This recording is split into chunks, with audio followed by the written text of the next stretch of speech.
Good evening, this is the Oscar expert here with Brother Bro, and it's time for acting predictions very early in the year. We'll be lucky if we have 2 in the top 5 for any category. Let's start off with Best Actress. Look, I don't know who's number 1. I just don't. Why would you? But we're gonna try to predict somebody who's not like too much of the default choice, or maybe she is, because I think a lot of people actually do know about this performance. Yeah. Fantasia Barrino for The Color Purple. We know that this role wins people Tonys. I think Cynthia Erivo won a Tony for it, if I'm not mistaken. And it's like gonna be nominated, unless the movie's not in Best Picture, which it would have to be pretty not good for that to happen. She's gonna sing and shout her heart out. Probably gonna cry a lot. Will she win? I don't know. We'll have to see like who a narrative coalesces around. But Emma Stone, number 2, feels like she would happen for this. Like, I think people are gonna fall in love with Emma Stone again through this performance because it sounds so wild. It sounds so crazy. And I think she's capable of pulling off some really interesting things. Like, I thought her Cruella performance was really impressive. I feel like it was not the easiest thing to do, but she made it look easy.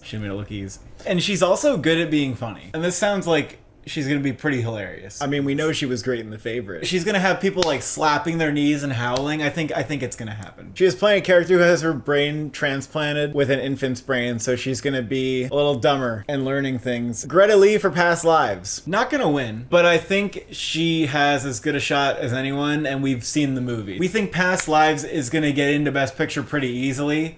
Like, how could it not if it's that as good as it is, and it's gonna touch as many people as it will? The performances on their own, I wouldn't be like, those will get Oscar nominated, but when you put them like in the package of the movie as a whole, it's like, yeah, you can't just nominate Past Lives for Best Picture and all these awards and no actors. And no actors, because that's like that's one of the best parts of the movie, the performances. So even though it's subtle, as long as the movie's a big contender, and I think it's possible Past Lives is like a top 5 or a top 3 contender. Yeah, I think multiple viewings will make people regard this performance very highly. I'll put it that way. Only one viewing is needed. I think she definitely does enough. Yeah. Like, she just is good enough. Not a lot of like huge crying moments, okay? Not a lot. She's But actually someone who keeps stuff in. There have been plenty of performances where people love that. I know.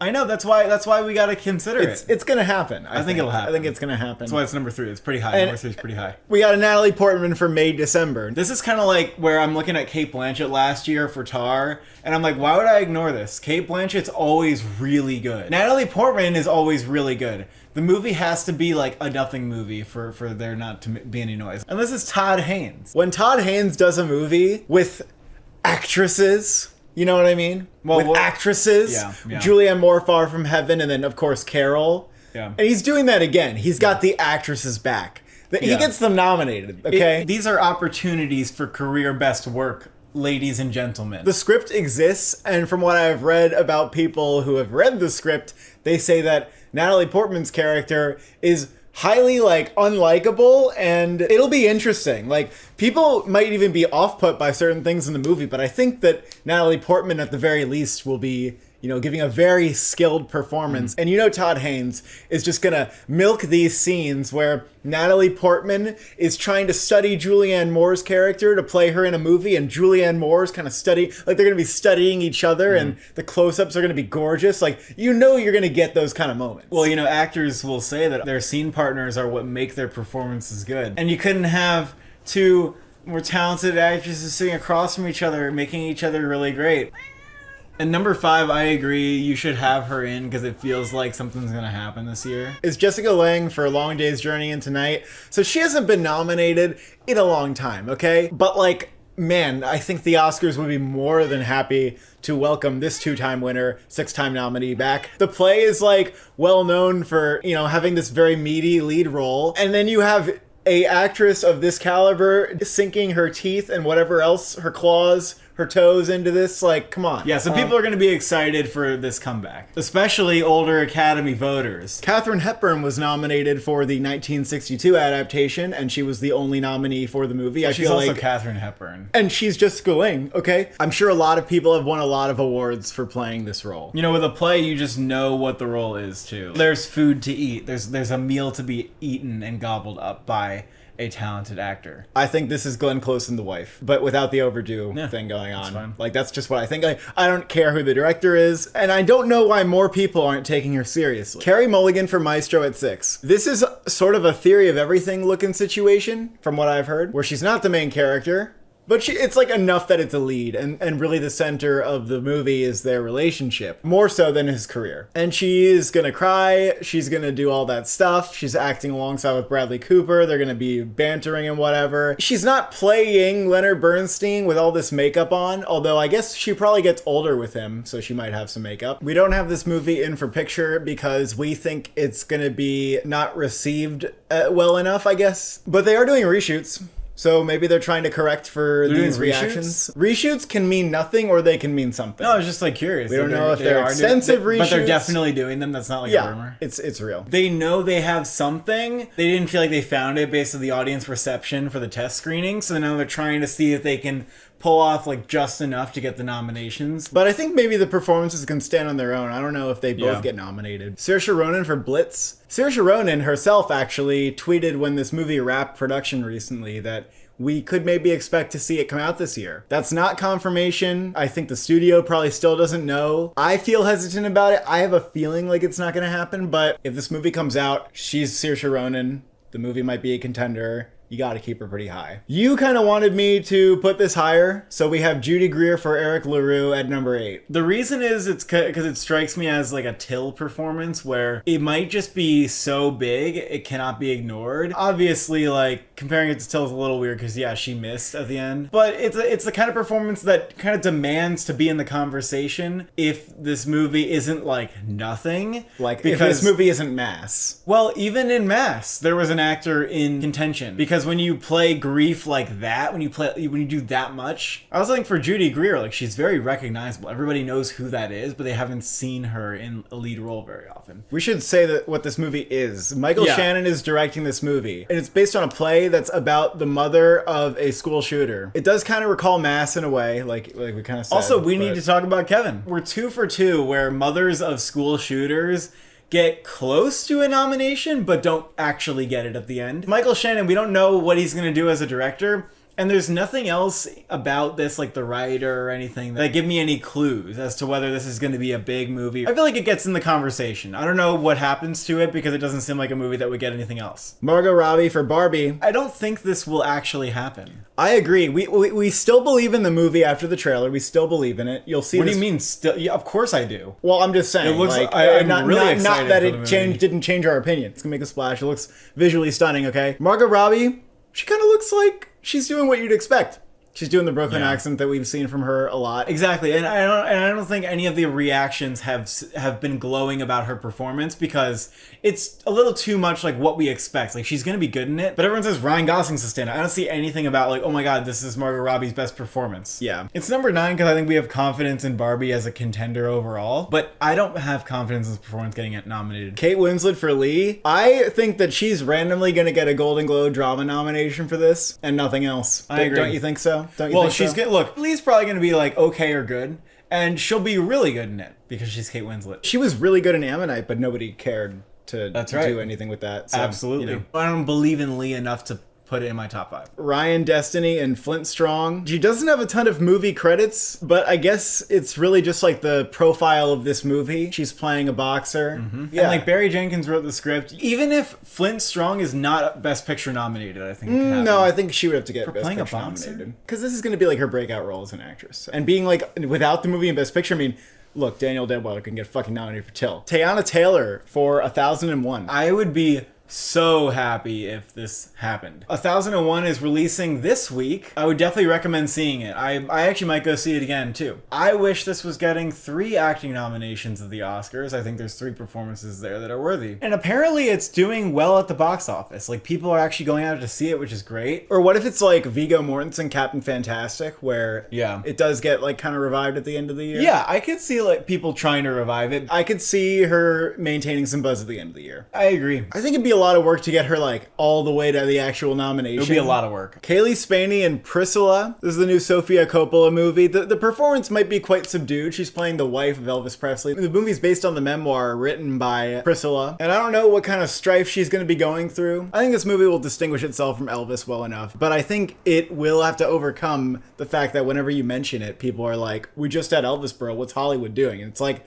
it's not like, I mean, it is Hollywood, but it's like, it's just Sofia Coppola probably wanted to make this. Like, that's probably it. She'll probably be very good. Amy Adams in Night Bitch. The movie might be weird, but she might be great. She'll probably be great. It's a Marielle Heller movie. She's gotten actors nominated for her past 2 films. She turns into a dog because it's a psychological thing. She's playing a mother. It's like about motherhood. She's gonna be really good in it. It's a meaty role. Yeah, I don't really believe in it just because it sounds so odd. Annette Bening for Naiad. She is swimming from Cuba to Florida. I need this. I'm telling you. I have to swim. A lot of people have this in their top 5. What's going on here? I think a lot of people want to give Annette Bening an Oscar, and they like want it to be her time because she doesn't have an one. Oscar. Yeah. So I think that's clouding people's judgment a little bit. I don't know if I believe in the movie like enough. I've heard a little bit too from test screenings, as like we have with many of these. Nothing like insane. Like I'm not here. I haven't heard anything like wow. We'll just have to see. And the same kind of goes for Regina King and Shirley. Another performance that on paper you might want to shove that in your top 5. This had a test screening that was not only like meh, it seemed to go over sort of poorly almost from the impression that I got. So I'm just gonna kind of say like no maybe to that, but she's probably really good in it. It is hard to overcome if your movie is considered meh.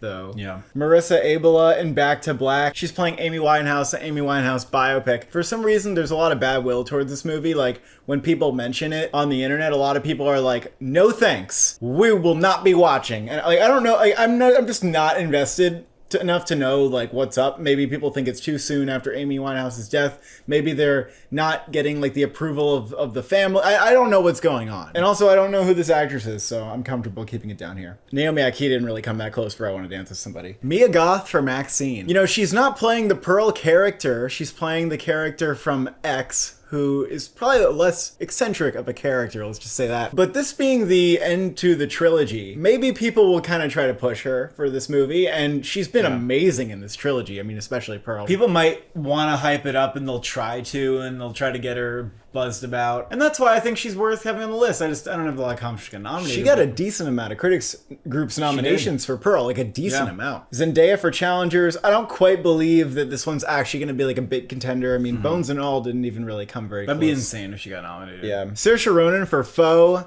It's a big question mark, and also it's like kind of it's a sci-fi drama. Yeah. Her and Paul Mescal, maybe they both get nominated. I mean, that's like, I don't know. Even when sci-fis are good, like the leads barely get nominated. Sandra Hüller for The Zone of Interest. I feel like this actress is kind of like Nina Hoss in terms of like her reputation. I don't know. This movie's kind of a wild card in general. Zendaya for Dune Part 2. How is she lead when she was barely in the first movie? Well, I think literally her role is like promoted to like practically co-lead. From what I've heard. Do I think Dune Part 2 is getting acting nominations? Probably not. Probably not. But this to me is like hell no. Jane Levy for A Little Prayer. Her and David Strathairn are supposed to be really good in this. It's actually something I haven't seen from Sundance, which has a minuscule of Oscar buzz. Maybe this is like a blind spot that we had from the festival. Like maybe, I don't know. Jessica Chastain for Memory. That's just kind of a long shot. That's just throwing something in there because Jessica Chastain's in it. But this is from Michael Franco. This is his first English language movie. I don't really expect him to make Oscar bait, I guess. Alicia Vikander for Firebrand. This looks like a very typical costume drama. That's all I can really say. Emilia Jones in Winner. This is a true story. She's playing a real person whose last name is Winner, and then is being like investigated for like leaking information about the government. Margaret Qualley for Ethan Cohen's Untitled movie. It looks like a road movie,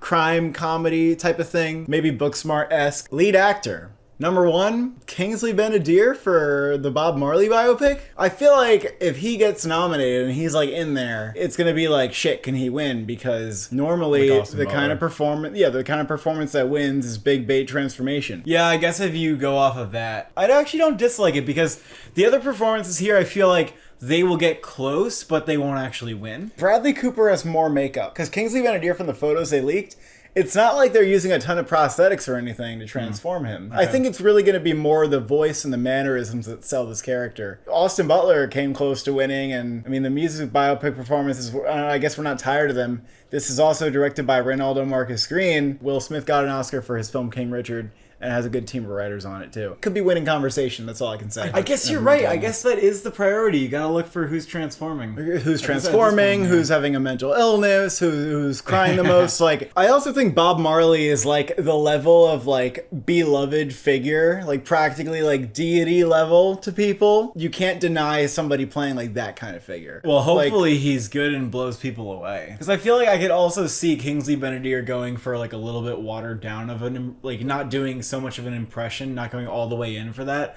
Because he has made that choice in the past, where he resembles the characters, but he's not like going all in and becoming them. He's gonna have to fully do the voice though. Bradley Cooper in Maestro, I think, is most people's number one. But we have kind of that, makes sense. You know, that there's an feeling image of him in full ass makeup, full body. Oh, he's makeup. got the most makeup. I think this movie, I would have it at number one for makeup. And that's a pretty good indication, isn't it?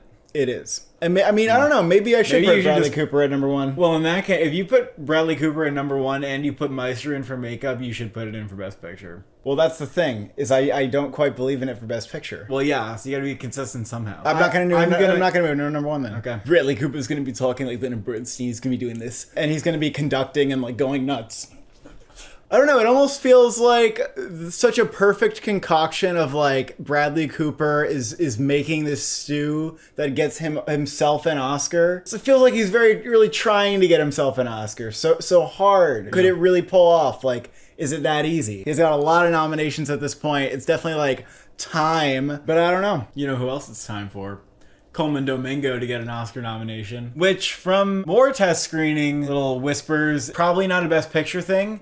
But he's as good as you would expect. He's great in it, apparently. If not better. This is the movie that we asked for. We asked for Coleman Domingo to be in a lead role. He's going to be doing a lot. Yeah, his character's going to have a lot of personality, a lot of wit, humor, heart.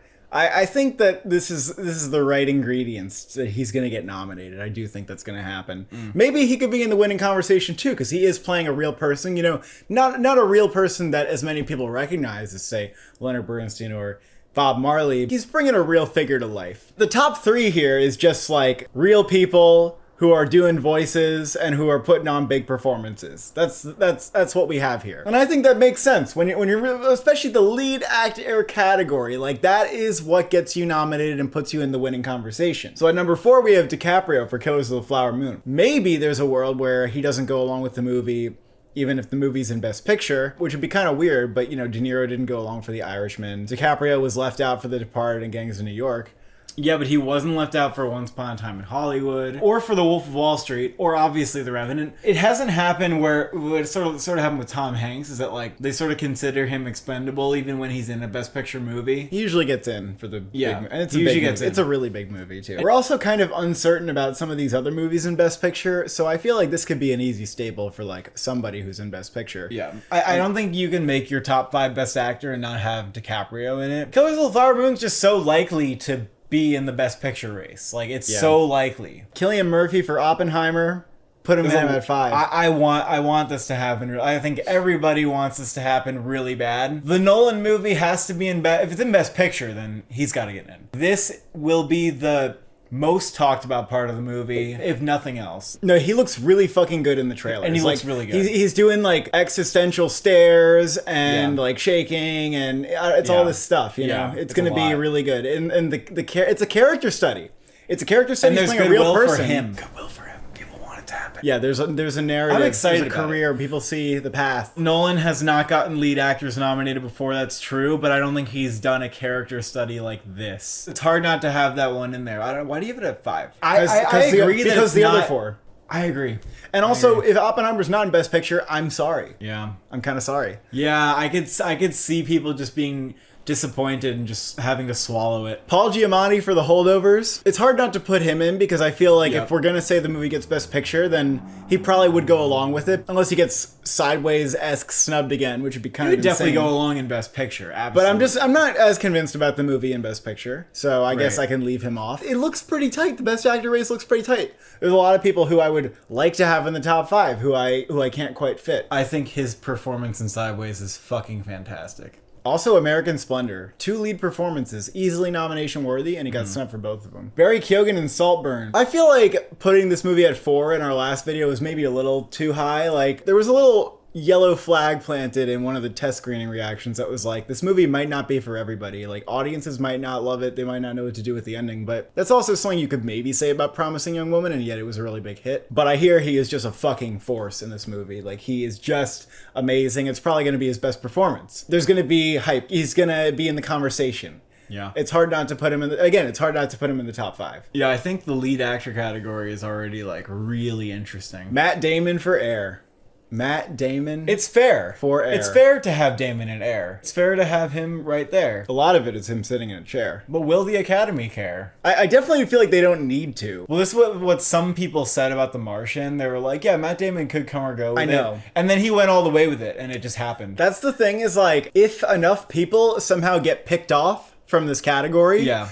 then you know, the dust clears, like the smoke cloud clears, and Matt Damon's just standing there like, And he's like, hey, how's it going? remember my monologue that you liked the best in Air? Like, it was your favorite part of Air. Maybe except for the Viola Davis scene at the end. It could happen. Like, it's a real thing to wonder. Yeah. It's a real thing to wonder. I think no. I think it But I'm depends open on the to it. I'm open competition. to it. I think it depends on the competition. That's all I'm going to say. And the competition looks pretty strong. Teo Yu for Past Lives. I don't think that he has as strong of a case as like Greta Lee for a lead actress, but he certainly is really excellent in the movie.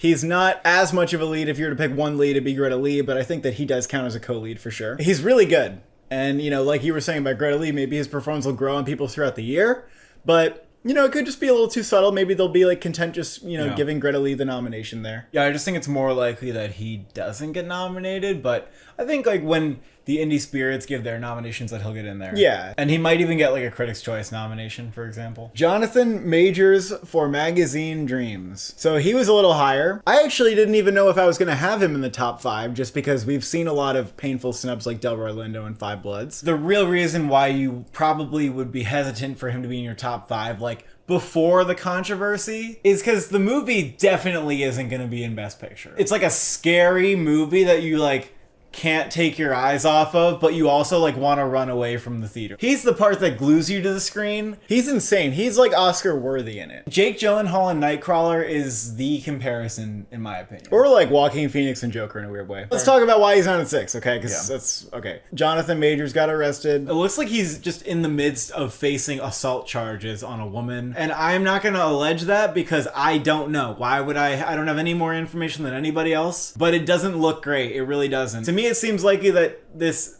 did happen, unfortunately. I don't know what it would take for this to all be like a big misunderstanding and he didn't do anything. And I think people are right to point out that the text messages that the lawyer sent out actually do make it seem likely that there was some domestic violence happening and that this person is the victim of it. I really don't believe there's going to be like a video that shows him just not doing anything wrong at all. I just don't know if he can come back from it. I also don't see how the studio can like try to campaign him after this. Also, the movie itself is really hinging on like, come see Jonathan Majors' amazing performance. Like, Yeah. the movie's success is riding off of this. I don't know. I mean, it's really disappointing because there was almost no actor to be more excited than for Jonathan Majors. Joaquin Phoenix for Beau is Afraid. Beau is Afraid probably won't get in because people have said it's divisive. Even if they love it, they're like, people are gonna fucking hate this movie and it's awesome. And that to me is not, that's like a pretty yellow, maybe even orange, getting close to red flag for whether this movie could contend for Oscars. But it's definitely one of my... I'm so fucking excited to see this movie. But I don't think that he goes along without the movie. There's a bunch of nominations that Beau is Afraid, like they could all come up or they could all just not. And it's probably going to get no nominations, but I still leave it open the possibility that maybe people genuinely consider it to be one of the best movies of the year and it gets like a bunch. I think people could be like, hey, this is one of his best performances and try to nominate him. Like, I think there Without could be the push movie? for it. Yeah. I don't know. If I don't it's really just believe like it. literally one of his best performances. It He is. gives a lot of one of his best Yes, performances. he does. Come Yes, on, he come does. on was one of his best. He didn't get Correct. nominated. Her was great. He didn't get nominated. But so I don't Correct. know. People also think that it's going to be one of Ari Aster's most divisive movie. Most divisive. Anthony Hopkins for Freud's Last Session. So this is like a two popes-esque meeting of the minds type of movie based on a play, and Anthony Hopkins is playing Sigmund Freud. I don't know if I have to say anything more than that. I mean, he got nominated for playing the Pope in the Pope movie. At the same time, like, you could definitely make a case that he's higher. because it is Anthony Hopkins, and he's been nominated 2 times in like the last, I feel like people 4 are years. going to start to think that he's doing the same thing. Yeah, but he's playing Sigmund Freud this time. I'm still Anthony Hopkins, though. I'm still Anthony Hopkins, and even though I'm Sigmund Freud, I'm still Anthony Hopkins. Yeah, you're kind of right. People did accuse him of that with Armageddon Time, I will say. David Strathairn for A Little Prayer. We didn't see this at Sundance, but there was some buzz coming out of it. My impression is that he's like Clifton Collins Jr. and Jockey maybe, but what if he's Bill Nye and Living and we're just completely blanking on it? Michael Fassbender for The Killer. Could he get hype? Even if the movie's not in Best Picture because the Oscars are like, oh, we don't like thrillers, we don't like crime movies. Maybe. I mean, he might be great in it, but yeah, he's just kind of like playing a hardened assassin who maybe starts to have some empathy and then is like, I can't do my job, I have too much empathy. Like, he's just kind of playing like a guy who's like, goes with a gun. Like, I don't know if it's going to be like a transformation type of thing that we need to nominate. I agree. Adam Driver in Ferrari, he's playing Enzo Ferrari. Looks goofy as shit from the picture that it looks goofy from the picture that they released. Okay. I feel like the movie's going to be mid. I feel like it's going to be fine. Yeah. And that's what I think. Most likely, but it could be Ford v Ferrari. It could be Ford v Ferrari, and then he could get him. Ed Harris for Long Day's Journey into Night. I think this is going to be the Jessica Lange show. I think he's going to be great, but I just feel like it's going to be one of those things where people are paying only attention to her and nominating her, and they don't really care so much for Ed Harris. But maybe there's a world where he comes along too. Andrew Scott for Strangers. If Strangers is in Best Picture, and if it's like one of the, 90 on Metacritic type of movie, and people are like, look at this skilled, subtle performance at the lead. Like, I don't know, maybe. Rami Youssef in Poor Things. I decided to say maybe he's going to be lead. I think he has the biggest male character in the movie. From what I know, he is at least like a major perspective on the story, and it might even shift perspectives, but like his is one of them, if not the dominant one. Or at least that's just he's the narrator. It might be like very different in the movie. But I also know that Willem Dafoe and Mark Ruffalo may be having very meaty roles in supporting. And so I'm thinking maybe they just take Rami Youssef off and they just say, let the others have some room, will ya, buddy? And they just put him in lead. And if he is in lead, I feel like it's a little bit throwing him under the bus, but maybe he was never really going to get in with Dafoe and Mark Ruffalo anyway. Paul Bettany for The Collaboration. He is playing Andy Warhol. This is also a Two Popes-esque thing. This is written by Anthony McCartan. But Jeremy Pope's also in it. Maybe they're both leads. I don't really know how you decide which is which. Tom Hardy for The Bike Riders. Don't really have much to say about this, but I did hear that he is the lead. Andre Holland for The Actor. It's about an actor who has amnesia, and I guess he's trying to like gather his memories and stuff. Not necessarily a plot we haven't seen before. I don't know what's going on there. Sebastian Stan for A Different Man. This is a movie we haven't talked about in Best Picture. It's from A24, and it's about a guy who undergoes facial reconstructive surgery. The reason that he's on here is because he has a lot of makeup on, and the movie might get a makeup nomination. There you go. But here's the thing. Good reason, isn't it? I don't even know, based on the image that I saw, if he's going to even be able to express much under this face. The movie seems like it might just be some A24 movie that's not trying to get Oscars or anything like that. I think it might be considered like a thriller. I guess you just can't completely discount makeup. That's all I can really say. Zac Efron for The Iron Claw. This is probably going to be his best performance to date. It probably is. It's a Sean Durkin movie. It's kind of going to be an ensemble movie because it's about a family of wrestlers, the Von Erichs. The family is very tortured, like psychologically tortured and damaged. I think The Iron Claw might have like really good performances. I think we need to watch out for whether there's Zac Efron or a supporting performance in there that could get nominated. Zac Efron does feel like a little bit of a harder sell though to me. I'm not sure exactly why. He's a hard sell because he's Troy from High School Musical. Unfortunately, yeah. Anthony Hopkins in One Life. In this movie, he's playing a guy who's considered somewhat of like a Schindler type of figure who like saved people during Nazi Germany. But I've also heard that like the movie has someone playing him like at a younger stage in his life, because a lot of the work that he did during this time was like as a younger person. So I'm kind of like, will he even be the lead? Because he's playing the main character, but the main character is being played at 2 different ages. Like, will he even be the lead? Paul Mescal for Foe. Same thing with Saoirse Ronan. Like, not, who knows, maybe. Lakeith Stanfield for The Book of Clarence. That doesn't seem like it would happen even if he's good. Because 1, ensemble film, and 2, I think he's just going to be a cool guy. So that's kind of what Lakeith Stanfield's good at, and it's probably what James Samuel sees in him to put him in this role. Denise Sililaglu for About Dry Grasses. 100% chance I didn't pronounce that correctly. Even in a lot of these scenarios, like Drive My Car, even Triangle of Sadness out of Cannes, or maybe even Parasite out of Cannes, none of the actors went along. If About Dry Grasses was an Oscar contender, though, based on Winter's Sleep, which is the only other movie I've seen from this director, the performances were really strong. It was like the writing and the performance performances were just amazing. If the movie is an Oscar contender, I would hope there's a lead performance in there that they would consider nominating. Michael Fassbender for Next Goal Wins. Don't have faith in this movie anymore, really, unfortunately. Kelvin Harrison Jr., Chevalier. This is coming out pretty early in the year. I don't think it's going to be that kind of performance that gets revived at the end of the year. Tom Hanks for Here. This is a precautionary I also measure. just have a sense that Here won't come out until next year. And finally, Paul Dano in Dumb Money. This movie had a test screening. I guess to sum up what I heard about it, the answer is no. But the answer is also that Paul Dano is the lead. But the answer is no. Those are our lead acting predictions. You can stay tuned for supporting categories soon. If we miss something, you may let us know in the comments. If we are underestimating something, you may let us know in the comments. And if you want to support the channel, there's a link to the Patreon in the description, in which you can get monthly movie reviews. I just reviewed Lady Bird, and you also get monthly live stream Q&As where you get like an hour of me talking about random things that people want me to talk about. Thank you for watching. Thank you for subscribing. Was your uncle a producer on any of these movies?